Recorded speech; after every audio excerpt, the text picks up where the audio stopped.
Well, hello there. Welcome to the Dana Spencer Show, where we talk about solving problems, building relationships, quitting corporate, and the freedom to walk in your God-given purpose. So what's going on? How are we feeling? I hope you're able to get out and get moving and you have the activities of your limbs. This is the day have made. Let us rejoice and be glad in it. I'm super excited today to be our guest here with you. Now, we talk about building relationships here on the Dana Spencer Show. And this conversation today is a result of a relationship.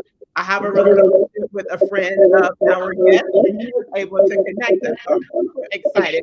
So welcome to the Dana Spencer Show, Levar. Yay! Thank you. Thank you for having me. Some love in the comments. Go ahead and show him some love. How are we feeling today, Levar? I'm feeling pretty good. How you doing? I'm doing very well. Super excited. Thank you for being on the Dana Spencer Show. So we're just going to jump right in. So how were you able to cross the path of investing in real estate? My path started some time ago.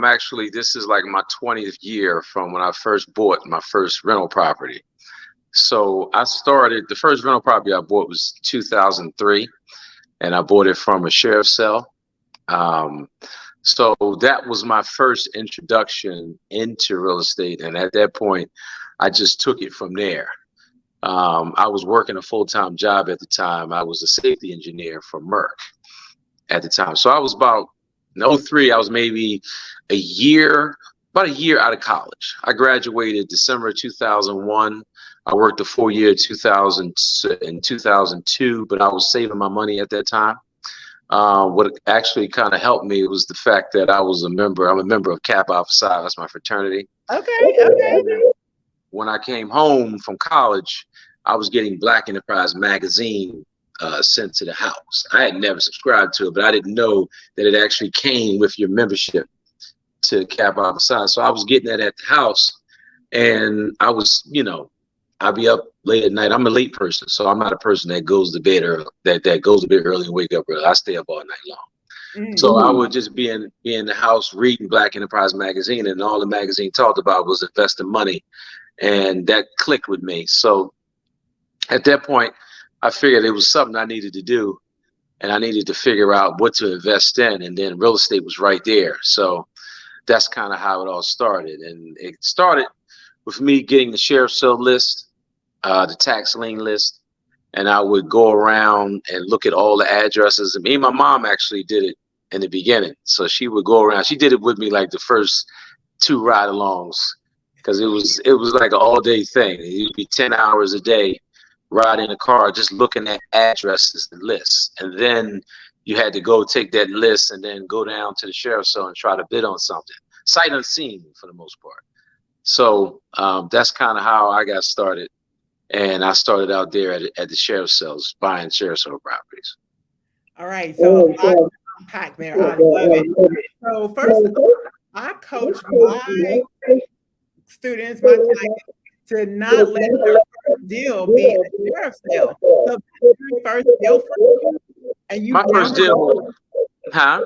and you never thought. I know here in Kentucky, you can't have access to the property. Yeah, you can't tax sale properties. You can't get into them. You're not supposed to. So if it's vacant, you're not supposed to go in. If it's occupied, you don't want to go in. So in the beginning, but my actual first deal was actually a bad deal. So I bought a property it was December of 2002. I won a bid. That was my first bid. I actually won at the sheriff's sale. I put down, it was $7,600, and I put down $760. And you had to put down 10% of the winning bid amount. But this particular property, so what happened is I win a bid. We actually go to take a look at the property. I had a friend and family with me. He was a guy that actually worked on houses, so I took him with me. And come to find out, it was when we got there, because at that point I put the deposit down. I had the slip, but I didn't pay the rest of the money to actually do the full purchase. Sheriff, so you had 60 days to actually pay.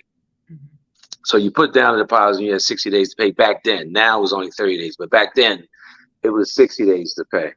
So we went to the property, took a look at it, found out there was a squatter in there.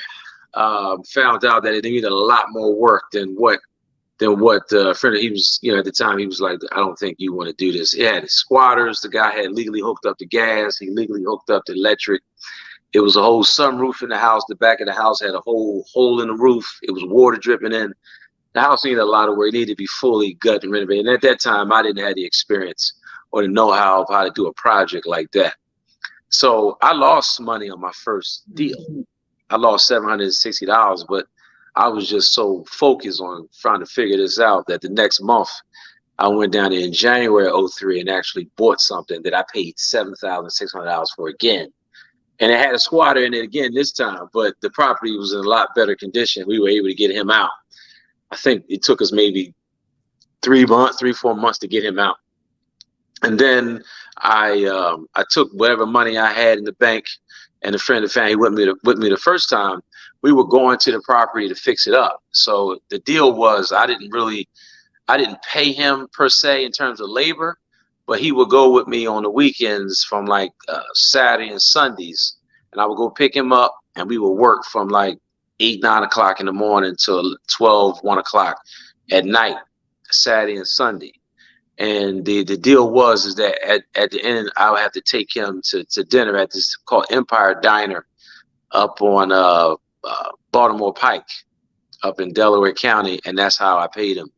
But we would work. He basically showed me how to solder on pipes, do a little paint work, and all the stuff up in there. And it took me about 3, 4 months of doing that to get it fixed up. And after we did all of that, I was probably into it because I was spending the money I was making from my job. So I was sacrificing all the money that I had and was putting it into this property every week. And so a lot in my early 20s, I didn't do a lot of the stuff that everyone else was doing at the time when we first got jobs and, buying cars and buying all the things that we didn't have. I already had a car. I had paid cash for my car when I was in school. And so when I came out, I did that. And then I think I may have spent all in about $14,000 of my own money. And what I did was I just went and I had a house that was free and clear. And a friend, one of my best friends, is his wife now, but at that time it was his girlfriend. She worked at used to be First Union. So she was a First Union as a loan officer. And she was like, "Levar, why don't you come in? Let me see what the house is worth. Maybe put a loan on it." I didn't know anything about whether I was going to get a line of credit or an actual mortgage, but I knew I didn't want a payment because I didn't have a payment. So she gave me a line of credit. Come to find out, I spent like 15 and the property was worth $45,000 after we did the appraisal. And since I didn't own no other properties, it let me get 90% of that in a line of credit. So I had like a $41,000 line of credit. And that was what I used to go to the next one and this and that. And that's kind of how it all started. Yeah, so your uncle or your partner was literally real work for food. Yeah. So yeah, he definitely in the beginning, he definitely for doing that because it was going to the property, but I learned a lot about a property. So he taught me how to solder on pipes. He taught me little small thing, how to change electrical fixtures. He taught me, paint work, carpet work. So he taught me a bunch of things that I used to basically go forward in this journey. And it became a journey, I tell you that. Well, and then, so the first deal that you did was a bad deal. So you didn't just throw your hands up and say, "Oh, this real estate stuff." What made you go ahead and continue to the next deal? Well, that's just my personality. So I felt like this is what I wanted to do at the time, and I felt like there was an opportunity here that I didn't at the time didn't know anything about. So my thing was, there's nothing ventured, nothing gained. So what?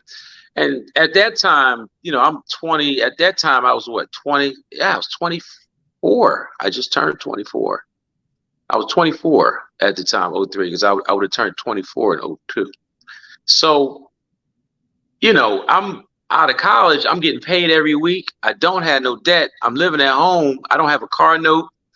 I was, I had free money, and I wanted somewhere to put it. So my thing was, I grew up in North Philly, so down in the part they call it the Badlands. So for me, it was like, you know, I can't go nowhere else but up, because I'm already at the lowest that you're gonna get me. So therefore, you gotta remember, I didn't graduate school. At that time, I remember my first job. I was making 42,000 a year. So 24, I was 24 years old, making 42,000. And at that time, I was making more than a lot of my aunts and my uncles. So me being a safety engineer at that, at that space, and then I'm back at home in North Philly. I don't own my own home at the time, but I'm out here, looking to do something different. So at the end of the day, it was like, if you want to change your circumstance, you got to do something you've never done, or try something you've never done. So that's how I looked at it then. And for me, I was always one that money always fascinated me, and numbers and stuff like that. So even as a kid, I really was always fascinated. But so when they told me that I spent 7,600 and I put 5,000, I'm into this thing for 13, 14,000, and I get appraisal for 45,000. I'm like 15, 45. I just turned 15 into 45. I 3x'd my money, and that fascinated me. Right. In 3 months. Yeah, in 3 months. So what was your major in college? I was a safety engineer, so I was a double major. So at first I was a communication major. I thought I was going to be on TV, and then I was an OSHA minor. But I had some background history in high school with environmental technology, so I understood, nomenclature, chemistry. I was pretty decent at math and stuff like that, so it didn't bother me to go in. And then what happened is, when I was in college, I started to listen to a lot of the communication majors come back to college and talk about what they were doing. And, everybody always asked that question, how much money you making every year? So they was coming back talking about, yeah, we starting off salaries $28,000, $29,000. And then I'm looking at the OSHA major guys coming back talking about, yeah, we making 40 to 45,000. Well, that looked a little more enticing to me at the time. So something told me, Levar, you need to pick up the rest of the credits instead of make this your minor, make this your major, and pick up two, so now you got 2 bachelor's degrees. So like my last 2 years in college, I had to take all of the winter courses. I had to take all the summer courses to kind of catch up to, so I can get those credits up in order to graduate with 2 bachelor's degrees. And it worked out because, me doing that gave me more money in the beginning, because I was making 42,000 a year and I didn't have any expenses. So that extra cash that I had was actually good, based upon I was making more money compared to the other degree. If I had just stuck with, and they weren't making as much as, and that actually taught me a valuable lesson in terms of a commodity, in terms, because when you look at, and I try to tell young students who want to go to college, to look at, if you go to college, look at what you're going to invest, because really you're investing in your future. So if everybody's at school, and then you got people who are philosophy majors, English majors, African and stuff, majors, and we all paying the same money, but then you got the guys who are physics majors, you got the safety engineer guys, you got the pharmacists, but we all paying the same money. We may pay 40, 50,000 for this 4 or 5 year degree, but some guys or women are making 120 a year. Some people are making 60 a year, but that tells you that it's a market-based situation. Whatever your skill level is, it's supply and demand thing going on. So what I found with a lot of us was, we didn't want to do a lot of the math and physics and chemistry classes and stuff like that. We just wanted to write papers. And that was, I'm a front person. So I know all my friends. I remember how it was in school. Guys are looking at me, Levar, you want to take physics 1 and 2? Yeah, I got to take physics 1 and 2. You got to take chemistry. I got to take chemistry 1 and 2. I got to mess with this algebra 1 and 2. And then what I found was that they, some of them didn't want to do that. They just, look, I feel more comfortable writing a paper, just writing out. So I didn't want to write papers. I wasn't the guy that was going to give you, 15 pages and then trying to do it all in Courier font and trying to make the font big to make the pages spread out. My thing was, let me solve the problem. Let me do this mathematical problem, and then I'm better with that. So for me, that's kind of where it kind of worked out for me. And to me, it just logically was like, yeah, this don't make sense to me. I gotta get something that's going to give me a much better sense of leverage to be able to make some more capital. Right. So how, and I heard your problem solving that coming out. How has your love for solving problems benefited you in this space of investing in real estate? I mean, I've never bought nothing straight up way. So any property I've ever bought has never been completely finished, done, and I just bought it like that. I've never bought anything like that. So everything I bought had hair on it. So I had to, whether it was sheriff sale, whether it was we bought it subject to the debt, I had to get the debt wiped off. Whether it was a land that I had to learn how to build it, I had to solve the problem.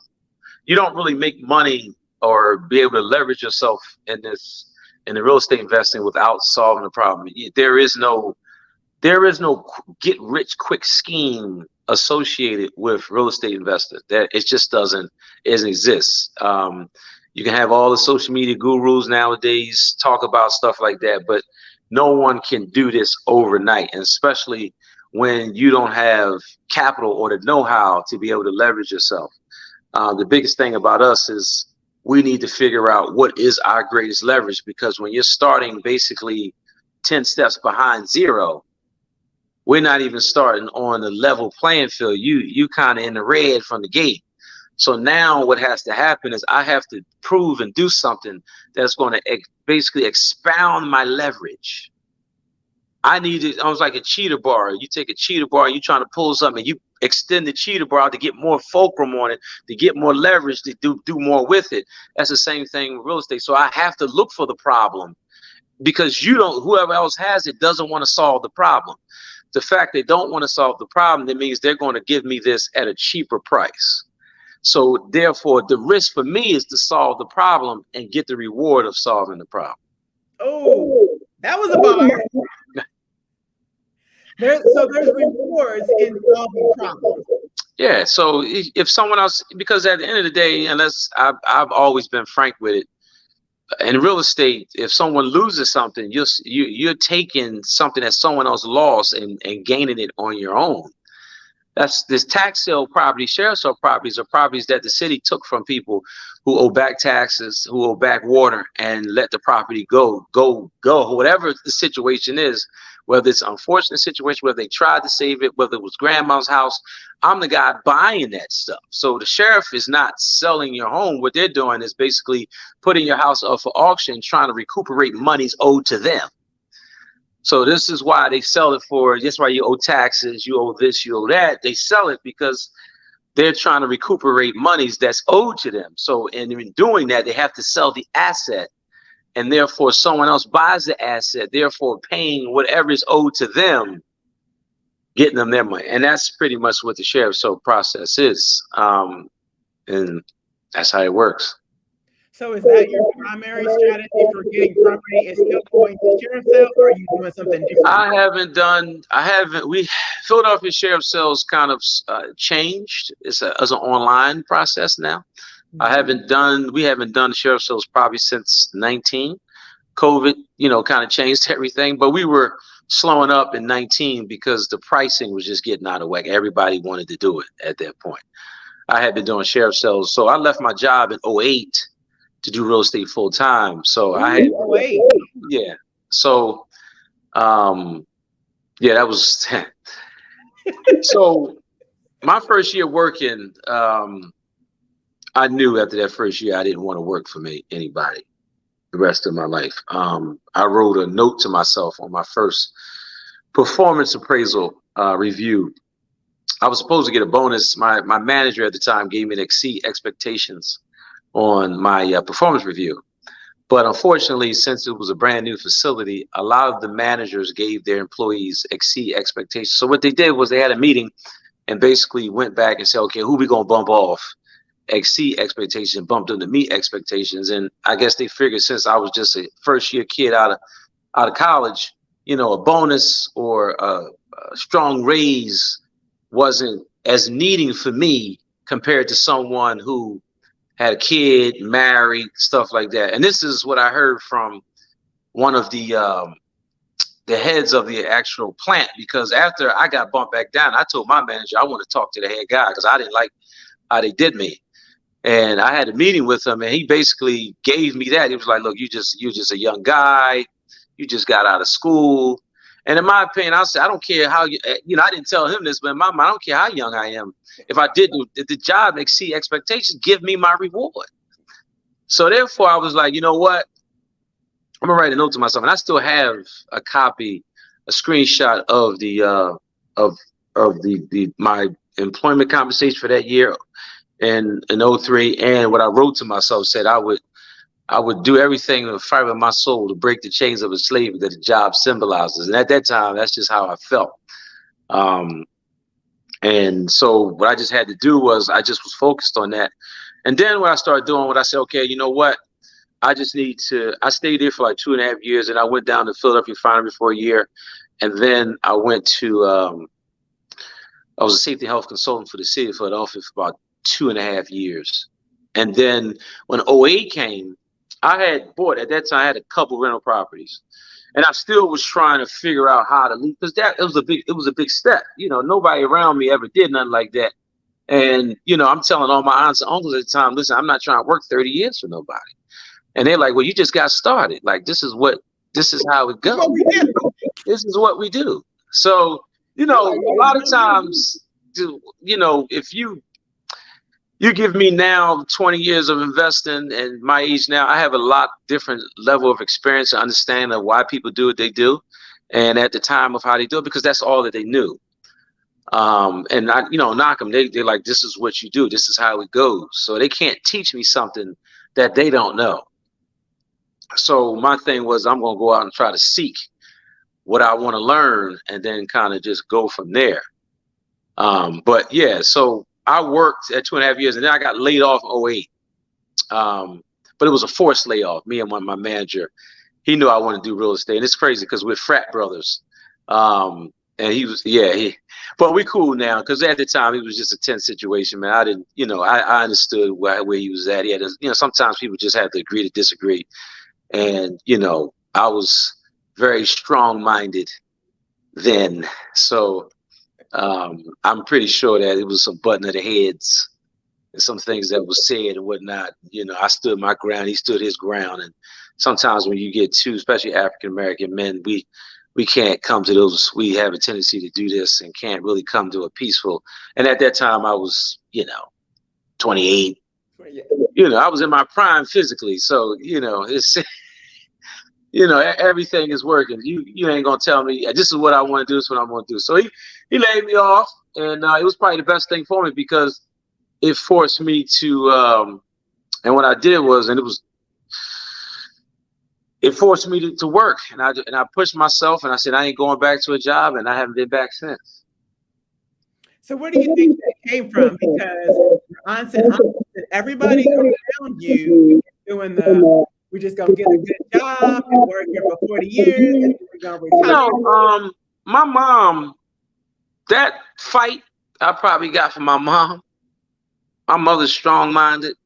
I saw her earlier today. She'll fight. She'll argue with me about something. So, and I'm an only child. So, so it's just always been me and her. So the relationship, I don't really have a strong relationship with my father.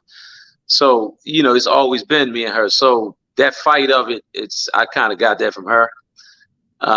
So, it's just the way it was. She said, you believe in it. And like I said, she supported me when I first started. She was out there with me. She was looking at, she would do some of the leg work, but all that leg work that you had to do, she ain't really want to doing it. It was like, well, just tell me where you need me to step in and this and that. And then she would even, like, when I first left, I had her out looking at properties, because when I first figured out how to flip share sold properties, I would have her go and she would find stuff and say, Levar, buy this one. I checked it out. And then I go get it, and then I, give her a cut of some money when I was at the table, and then she go, she have her fun, go play the slot machines, gambling and stuff like that. And that's just how that went. So break down the deal for us. You said you did a little bit of flipping. Give us some numbers on one of your favorite deal or the one that you learned the most from. I don't really have a favorite deal. Probably the best deal that I feel like I did was when I bought a house and moved my mom out of North Philly into another section of the city. That's probably for me. That's probably the best deal that I've done. I've done numerous deals. I've built a lot of new construction homes. That's kind of what we do now. But it's making money is just making money. And I try to tell people all the time, and I think people have this perception that the more money that they get, the better their life is going to be, and that's just not the case. Who said it? More money, more problems? Yeah, it comes with a lot of things that people just don't factor in, especially your people around your social circle. Me personally, I feel like I'm me, and I just do what I do because that's what I like to do. People approach you, and you have a different title when you walk in the room. Sometimes here come big money. I hate it because at the end of the day, I have good months and I have bad months. So I got months where it's tight and stuff like that. People don't see that because they see the perception of everything that kind of happens. But I don't. The perception of people and making money, especially from our community, because we just coming from that space of not having, and then when you see somebody that you feel like did something and you feel like they're coming up, it's always quote unquote hate that shows up with it. It comes from the family members, it comes from friends, it can come from all over, and it's just something that you just get used to, and you deal with it.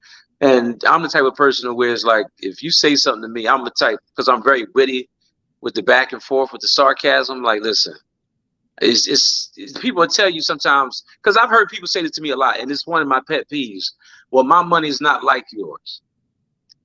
The response to that I always have was, well, do you have the username and passcode to my bank accounts?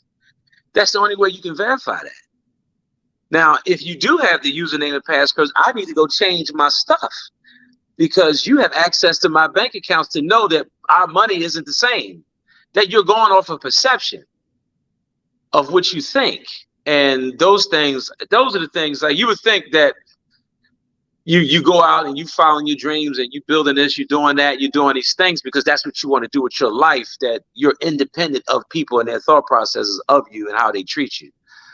And that's just not the case. And it don't matter what you wear, because I'm not a flashy person. That's just not my thing. And I can come in here with a Nike dry fit shirt on, and somebody, because they be, all right, well, you building this, you selling these and stuff like that. So it's just part of the course, and it just comes with it. Right. So how were you able to pivot into new construction? I started buying land.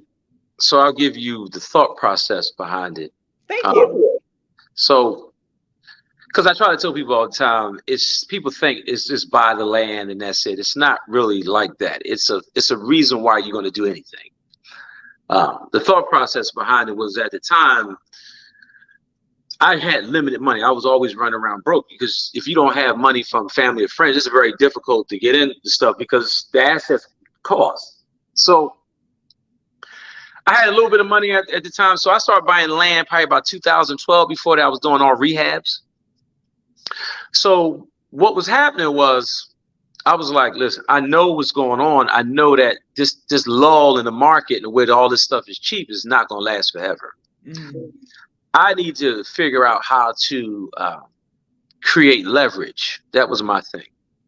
And the best leverage was what I could control in a real estate deal. The only thing you can control in real estate is what you pay. That's it. You can't control anything else. You can predict, but you can't control. You can't control the construction. You don't know if you're going to go over budget. You can predict what your budget may be, but you can't control it. You can't control the interest rates as we see now. You can't control whether the lender's going to lend to you. You can't control if them subs going to show up. You can't control. We can predict, but we can't control. The only thing you can control in real estate is what you paid. That's it, because that's the only thing that you have direct control over to say, I agreed to pay this for this particular asset. Well, buying land, at the time, the land was cheap. Nobody wanted it, right? Because you had to solve the problem of how to build a house. So I'm at the sheriff's sale. They sell lots, and it just happened to be another African-American gentleman. He was older than me. Him and I got cool.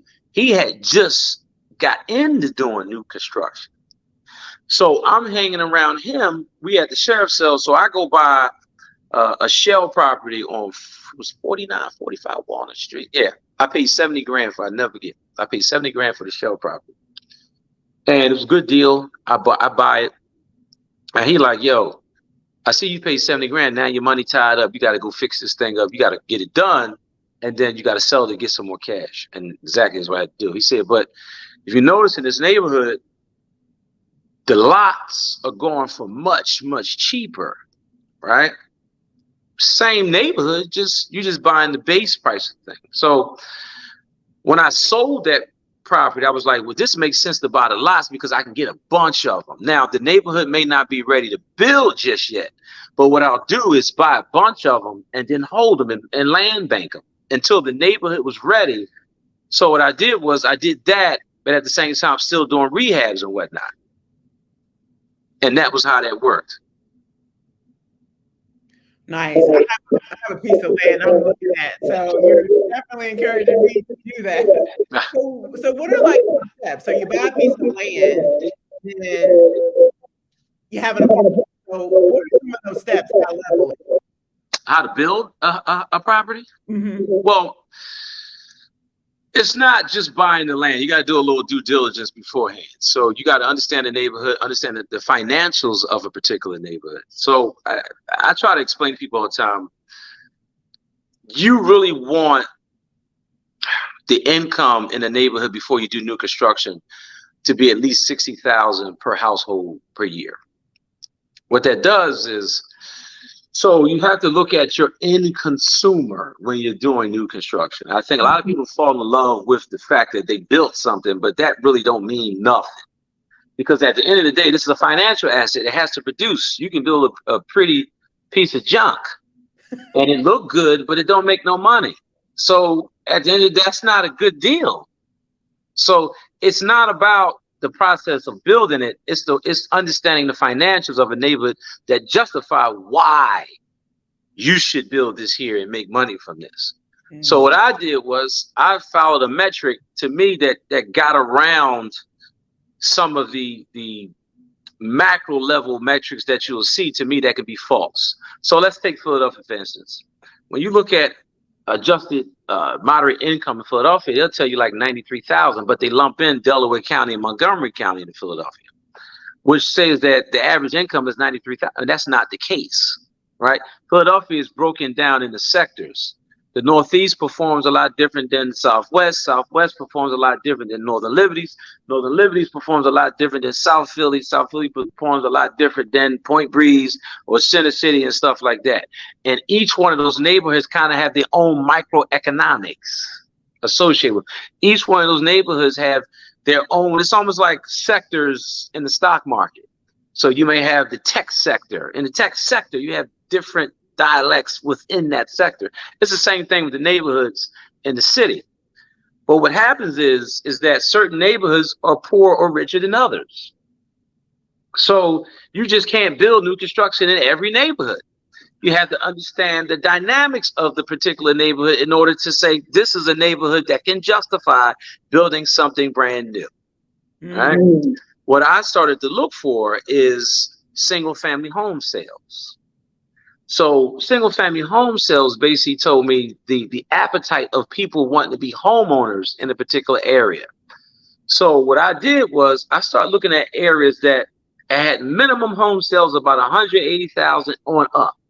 The reason why 180,000 was the base price getting in, I know how the banks work. The banks usually work in threes. So if you can afford a $180,000 house, you're probably making about $60,000 a year, right?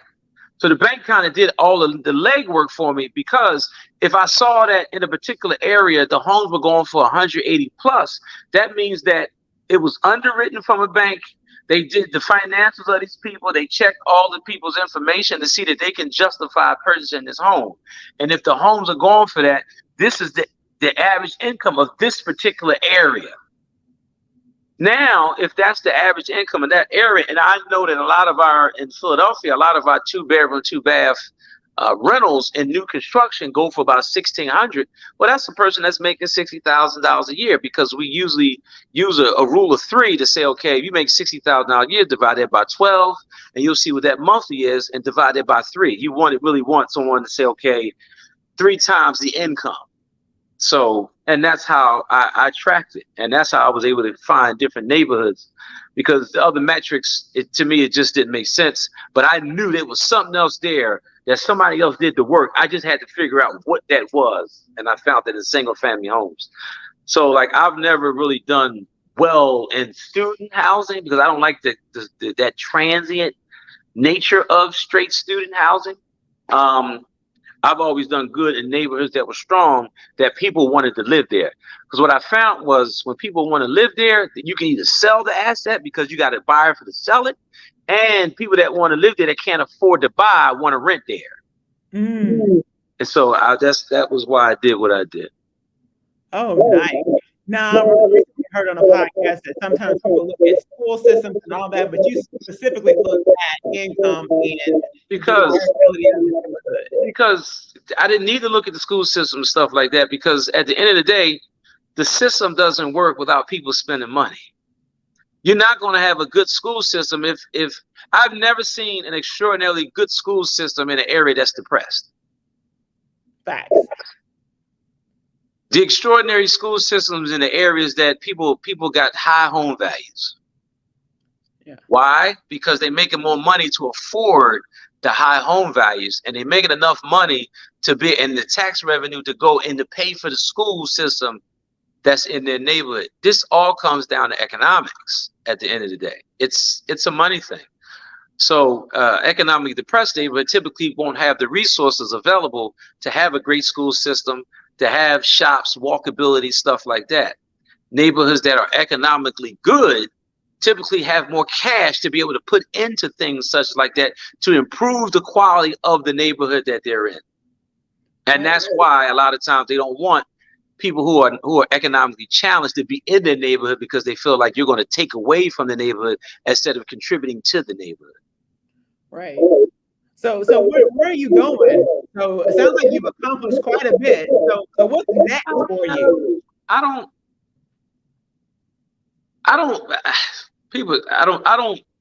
my thing is, I'm just getting better at the craft of it. It's not really, I've done things, doing deals is cool. It's fine. I'm now transitioning to do more institutional grade commercial projects.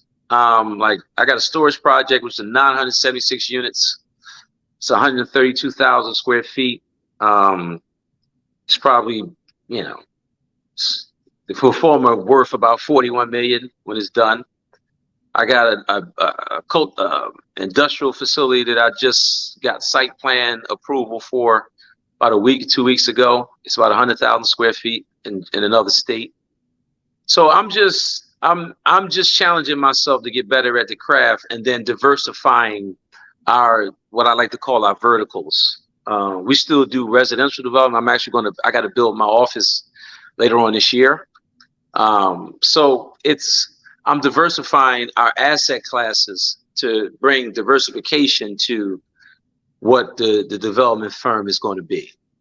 So that's pretty much my plan. And, I've also started to really delve into looking into buying existing businesses. And then, so for me, it's just now, how do I put $10 in and get $100 back out? I don't need to do as many deals that I've used to do in the past, because they were smaller deals. I'll do bigger deals now and take the time to go through that process, but that I can 10x the returns if I can find the right stuff. So I've started to understand that I have more time. I have less time in front of me than I did behind me. So for me, my life at this point, and I understand where I'm at, is like, listen, my thing is you got to get it all in, because when you get to a point that you feel like it's all about chasing money, you miss out on what life is really about. So my thing is experiences now, and I still want to invest my money, but I like to travel a lot. I'm going to get me a dog this year. I'm going to do other things that I want to do in life. So when hopefully if I make it to 75, 80 years old, I can look back at what I did and say, okay, I did everything I wanted to do. Because I've looked at other people. I'm a guy that watches a lot of History Channel. So when I saw Tutankhamun's tomb and all his jewels and his riches is in museums, and he tried to pick it at the tomb and take it with him, that means I ain't gonna be able to take mine with me either. So I might as well enjoy it while I'm here and do the things that I want to do, because it's a collage of things in life that you want to do. Because as you get older, you start to see your body start to break down. You start to see the degradation of yourself, and you say, okay, like I said, I got less time in front of me than I do behind me. So it's like, there are certain things that I just want to possibly experience or get in before my time is up, because no one is guaranteed any time. We think we're going to get the time, but it's not guaranteed. Unfortunately, there's plenty of people that wake up this morning that didn't make it home. So, and I don't think no one planned to leave today, but we all plan that we'll be here the next week. We'll be here next year. We're going to do such and such. We'll put it all the next year. Well, I'm going to try to get mine in all at one time. So that's kind of my thing at this point. My life is, as I've gotten older, I look at things a lot different.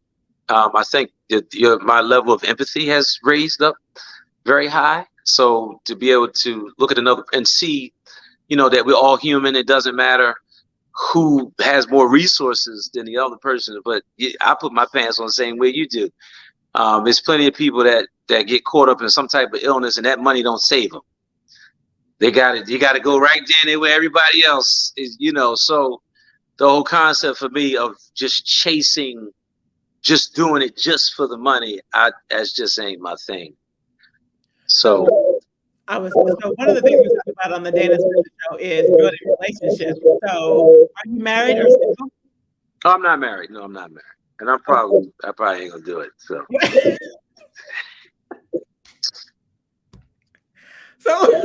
do you mean you probably ain't gonna do it? So an intelligent Black man, so what type of woman could come your way? I have someone. So but we see things the same. But I don't I look at things a lot different. My brain is a very logical brain. I try to make logical decisions. Mm-hmm. Marriage for me, I just don't like that, our third party can have control over certain things involving two people, and the legal aspect of it. I've just seen it kind of go awry in so many different ways. And I think sometimes if people really want to be there, they'll be there. You don't have to put someone in a legal contractual obligation to be there. It's very similar to what I saw like with the draft. I remember one of my uncles was drafted. So he's drafted, and I remember him saying, he was like, well, I ain't want to be there. I was drafted. And then you hear other Army guys who weren't drafted, who actually wanted to be there, said they would rather be next to someone who wanted to be out there instead of someone who wasn't, who was forced to be there. And that's kind of the situation sometimes with, so, I just don't want no one having, like, I'm a true Sagittarius, true to the core. Freedom is very important to me. And once you try to do this to me and put me in a box, it just doesn't, I'm getting out of that. I'm getting out of that. I don't like that. I just don't like to have someone else have that type of power and control over me because, they feel as though they could do that. And then, a lot of times, I've talked to attorneys about, whole thing, prenups, stuff like that. And, they've given me their real opinions on it because I wanted to get logical opinions and stuff, things of that, because it's like you're going into a business transaction when you do it. So, because if I look at the deals that I do. So if I'm going to, if I'm putting money in and I can get out, there's a penalty for leaving early and stuff like that. That looks very similar to me when we talk about that. So, so I'm like, everything is, I tell people all the time, man, you have to live your life on your terms. And whatever that is what it is. Everything is not for everybody. And you have to understand who you are as a person and be very, very comfortable with that. And focus on what that is and go from there. It doesn't matter what other people are doing. If it don't fit for what you want to do, then don't do it. And I think a lot of times people are so used to what they're supposed to be doing instead of looking at things and saying, well, what do I want to do? Instead of with someone telling them that well, this is what you're supposed to be doing. And I try not to conform to that because I got to live my life. This is my life. And like I said, I'm looking at, I might got, 35 summers left. And when you put it in that aspect that every summer, because, this kind of summertime is kind of the best season for a lot of people during the year. That's where they take their vacations. This is where it's warmer. They outside with the shorts on. They out this and that. And when this summer is almost over. And then when wintertime comes, we're going to be trying to get back to next summer. Right. Because this is the pleasure time. This is the fun time. This is when we all go do such and such and such. And we wait for the summers. People sometimes have their best memories in the summer. And if I'm looking at how much time I probably got in front of me, I might got 35 summers left. So I'm not going to let, and I'm already seeing that I'm getting older and things are, I played basketball. I think it was last Sunday for the first time in about a year and some change. About 2 years, an actual game. I felt good playing. But when I took a shower to leave the gym, my lower back, I had to take 6 Advil the next day. So I'm like, yeah. It's Father Time is undefeated. You're getting older. So, and you gonna tell me now when I'm just now seeing my body start to degrade. I can't do everything I used to do. And then I'm gonna be stressed out for another 30 summers, if possibly, that's all I got left. I need to enjoy my life on my terms and go from there. And that's the way I look at it. And like I said, I know I got to get it all in. I got to get the travel in. I got to have the dog. I got to ride with, with I'm with, and that's what I'm doing. So and I'm just going to go ahead. I'm sorry. And I'm just going to enjoy what I'm doing, and everyone else has to enjoy what they're doing. So that's just how I see it. And like I said, I think everyone should pick and choose what they want to do with their life and focus on that, because at the end of the day, we all just want to be happy. Right. Nobody, going through life, you can go through life 2 ways. You can go through life being sad or you can be happy. And if, my happiness is very important to me because it affects everything in regards to your life. Stress is not good. Right. Stress brings pain. Stress brings worry. Stress breaks the body down. And laughter and happiness does the opposite. Right. So hopefully I just want to be able to be more on the laughter and happiness side than the stress and pain side of it. And that's just how. So if anything I feel like I'm going to do that's going to cause some stress, you know what? Listen. And if your energy ain't really right, and I can't take it today. I need you to go over there. I'm gonna go over here because I have to separate from you today because what you bringing to me, I'm not feeling today, and it's bringing my my juju down, and I just don't want to deal with it. Right. So And go ahead. Go ahead. no, go ahead. What you gonna say?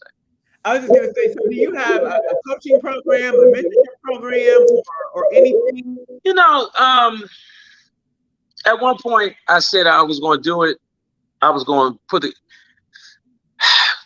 and then it depends on how I'm feeling. So, but I will help people if they ask me for help. It is probably I typically will help people that I know want to be helped. And when I say that, people that I know are willing and dedicated to do the work. Because what I find is that a lot of us, you may see, so I give you, for instance, I'm doing some condo projects now, which we're just finishing up and we're getting ready to sell them. People see the end result of the built product, but none of them know that one of the lots I bought 2012, one I bought 2015. They've been sitting there for 7-8 years before we got to them. That's discipline. That's not a quick thing. I didn't make the money overnight. Like, that's just not how it works. I had to sit and wait and actually put the money down and then forego some pleasures that I may have wanted back then, at a younger time, to say, okay, you gonna get the watch? No, I'm not gonna get the watch. No, you gonna buy this? No, I'm not gonna do that. I'm gonna invest over here. Those type of things. It's a lot of sacrifice that comes with this. And a lot of people are just not, they don't want to do the sacrifice. They just want it overnight. And it doesn't work that way. So if I find I will help a person I know who's ready and dedicated to make the sacrifice. Like I tell people all the time, I'm married to the game. Mm. So for me, it's like, Where's your marriage? Yeah, that's my marriage. She gives me highs, she gives me lows, she gives me good times and bad. Don't talk back. That's what I'm saying. I ain't got it, So, I'm already married to something. It's so for me, I don't need more. So, and everybody is and I do a lot of research with friends who were divorced and I get into, I used to ask my aunts and my uncles. I used to go to the house because I was the type to where I had a big family. But even though my mom only had one kid, it was me, I had a lot of aunts and uncles, and they had a lot of, so I go to their house. And, my uncle, my blood uncle, and then my married aunt who had been in the family for years, I was, a lot of them, I would go talk to them individually and together. And it was two different answers. So I would ask them, y'all been married 25, 30 years. What you think? You ask them individually, it was a one answer. You ask them together, it was a different answer. So I was like, okay, I see what's going on here. I get it. So, listen, that's what I said. It's don't get me wrong. I feel like people should have lifelong companions, and they should be with, because having someone else to share certain things with, because the person I'm with now is a wonderful experience. So it's, in some aspects, you could say you are locked in together, but it's just no legal obligation to be locked in. So if you feel like you want to go, then you can go ahead and go. If I feel like you want to leave, because people change, we grow. You talk to me now, I know, because I have and this happens for me every couple of years anyway. There's I guess a level of maturity and understanding that I may have now that I didn't have, back then. Like, you catch me now, I'd rather talk it out with you than try to fight you in the street. When I was younger, we could get to it. But now I understand that, there's no point, unless I'm forced to be in that situation and I have to get out. But I'm not looking for that. I just want to do good business and enjoy my life. That's it. I want to go exercise, ride the bike. I want to go to some comedy shows. I want to eat good. I want to be on the plane. I want to have my feet up. I want to be relaxed. I want to do all those things and enjoy, because like I said, I'm starting now at this age, I start to see You need capital to do those things, but if you go through life just looking for the capital, putting off those things for some time in the future, when the future is not guaranteed, but also if you wait till some later date, then there are certain things in life that are more geared to being at a certain age. So, if you want to go hike the mountains of Kilimanjaro, I don't know if you're going to do that at 80 years old. 20, 25, you got all your fallacies. Your strength is at you at your peak. There are certain things. So, it's just certain things that you do at those certain times in life. And, I read books on stuff like, when I hear people talk about the concept of dying broke, basically he's like, listen, I'm going to spend everything that I worked for. So that way, when I'm done, I have nothing to take with me. I did everything I wanted to do. And, I'm kind of getting into that thought process, because I've been involved in deals and people, grandma didn't have a will and the kids is fighting over the properties. They're doing this, they're doing that, and they're fighting over the money. Grandma didn't want that. Grandma should just took that with her, because you gave it to them, they about to kill each other over it. And then the thing is, they're fighting over something they didn't work for that was grandmom's, and then fighting over it, and then all of a sudden now the sisters don't talk no more, the brothers don't talk no more because of fighting over something that, that I just, there are other things in life other than just the consistent chase of money that are much more valuable. Spend some time with your mom, spend some time with your kids, man. You can't get them back.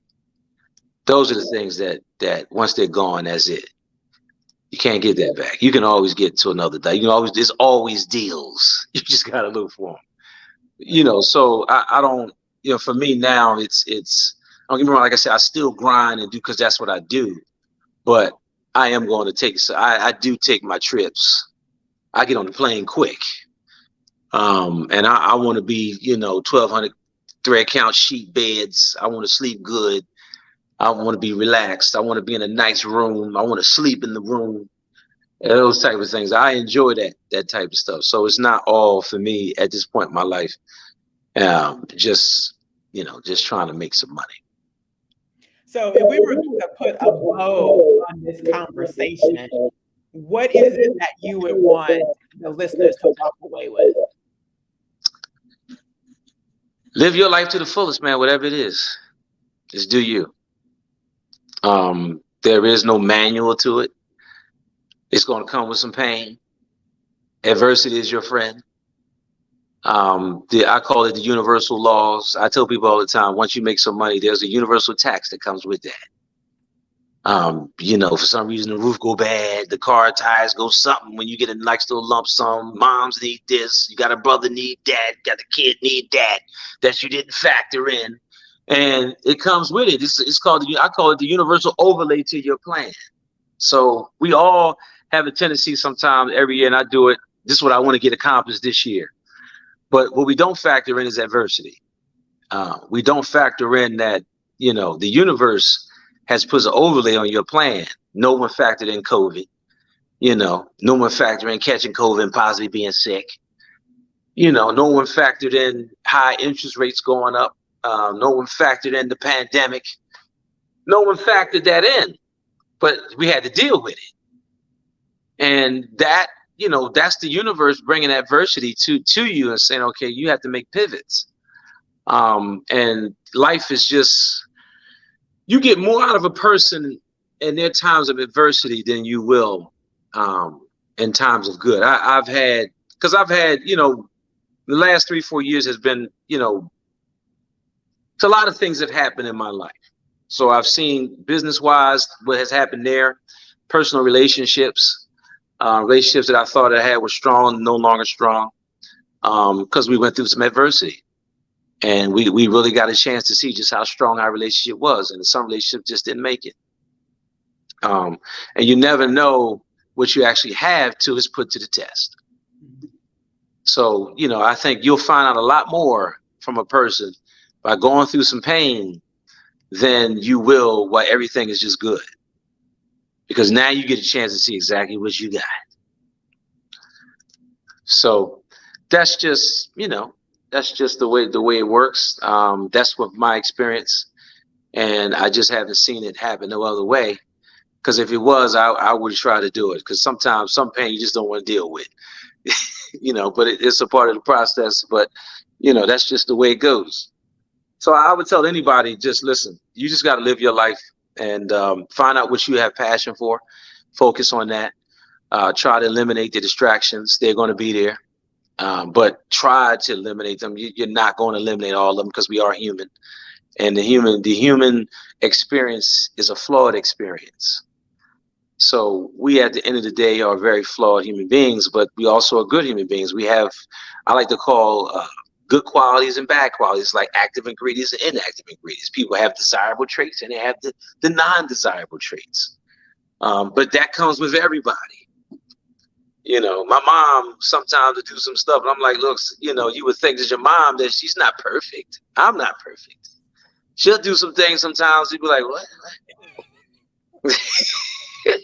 But it's my mother, so her desirable traits are more than her undesirable traits. So I still love her. So I think, live life, have some empathy to the next person. Understand that they are flawed and they're going to make mistakes, and try to, forgive as much, as long as it ain't too crazy. We all got deal breakers that we just can't get back on. But, people are human, and the human experience says that at the end of the day, a lot of humans, we're all going to be I like to call self-preservation is going to come first. So if you understand that, then you can understand how people make certain decisions that they make, because they're going to save themselves first. So it's not something to get mad at, because you probably would do the same thing if you both was on the boat and there was only one life raft. Now we got to make a decision about who lives. And at that point, you can have a best friend for 30 years, but if that best friend is right next to their child, you best believe their child's gonna be more important than you. They're gonna sacrifice your life. Now you got to make a decision whether you want to allow that. But it's just a human experience, and then having an understanding of that. And and I think we should just live, laugh, and love more, and go from there. Oh, that's awesome. So live more, love more, and then adversity is your friend. So, Levar, thank you so much for coming on the Dana Smith Show. I certainly appreciate your time, and adversity is your friend. Until next time, thank you for tuning into the Dana Smith Show. Thank you.